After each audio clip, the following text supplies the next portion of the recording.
তাহলে বুঝতেই পারছেন এই সুশীল ছাত্র নেতাদের মুখোশের ভেতরের রূপটা কতটা ভয়ঙ্কর এবং স্বার্থপর।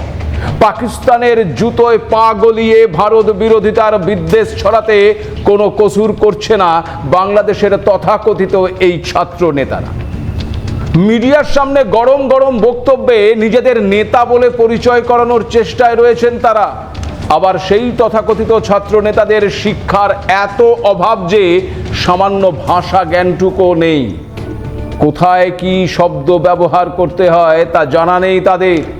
আর আপামর বাংলাদেশের হুজুকে মেতে ওঠা বেশিরভাগ জনগণ অবশ্য সেসব শুনে একটু কান গরম করাকেই পছন্দ করছে। যেহেতু ভারতের বিরোধিতা করছে তাই সঠিক বলছে। ভাবখানা খানিকটা এমনই। যেমন ওসমান হাদির হত্যার ঘটনার প্রতিবাদের নামে ফের একবার ভারত বিরোধী স্লোগান উঠেছে ঢাকার অলিতে গলিতে। গত 26শে ডিসেম্বর ঢাকার শাহবাগ মোড়ে ইনকলাব মঞ্চের ডাকে জমায়েত হয় ভারত বিরোধী তথা ওই হাদি প্রেমীরা। আর সেখানেই ভারত বিরোধী স্লোগান তোলেন ওই ইনকলাব মঞ্চের সদস্য সচিব আব্দুল্লাহ আল জাবের এবং রাজশাহী বিশ্ববিদ্যালয়ের ছাত্র সংসদের সাধারণ সম্পাদক আম্মার। কি স্লোগান জানেন? তারা স্লোগান তোলে, safe house of terrorist, India India, Modi Modi father of terrorist. সারা রাত সেখানে ভারত বিরোধী স্লোগান উঠেছে। তারা এখনো দাবি করছে যে ফয়সাল নাকি ভারতে পালিয়ে গেছে। হাদির হত্যাকাণ্ডের সঙ্গে জড়িত সন্দেহে অনেককেই গ্রেপ্তার করেছে বাংলাদেশের পুলিশ, কিন্তু মূল হত্যাকারী ওই ফয়সাল করিম এবং তার প্রধান আলমগীর শেখের খোঁজ এখনো পাওয়া যায়নি। যদিও বাংলাদেশের পুলিশ সাফ জানিয়ে দিয়েছে যে ওই ফয়সাল দেশ ছাড়ার বিষয়ে তাদের কাছে কোনো খবর নেই। এমনকি এই ইঙ্গিত দেওয়া হয়েছে যে ফয়সাল দেশেই আছেন, মানে বাংলাদেশেই আছে, এবং পুলিশকে বিভ্রান্ত করতেই হয়তো দেশ ছাড়ার গুজব রটানো হচ্ছে।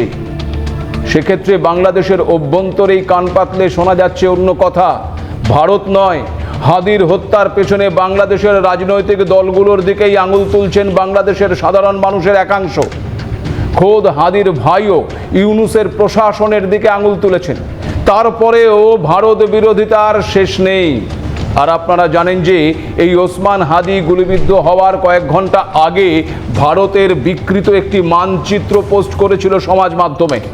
পোস্টে ভারতের থেকে পাঞ্জাব, লাদাখ এবং জম্মু ও কাশ্মীরকে বিচ্ছিন্ন করে দেখানো হয়েছিল। সেগুলোকে পাকিস্তানের এলাকা হিসেবে দেখানো হয় ওই মানচিত্রে। অন্যদিকে আবার পশ্চিমবঙ্গ, বিহারের অধিকাংশ এলাকা, গোটা ঝাড়খণ্ড, উত্তর পূর্ব ভারত এবং মায়ানমারের আরাকান প্রদেশের উপকূলীয় এলাকাটিকে বৃহত্তর বাংলাদেশের অংশ হিসেবে দেখানো হয়েছিল।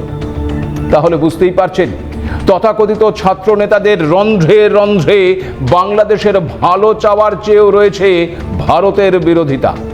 যদিও যারা নিজেদের ইতিহাসকে মুছে ফেলতে চায় তাদের মতন অকৃতজ্ঞ আর কেই বা হতে পারে বলুন?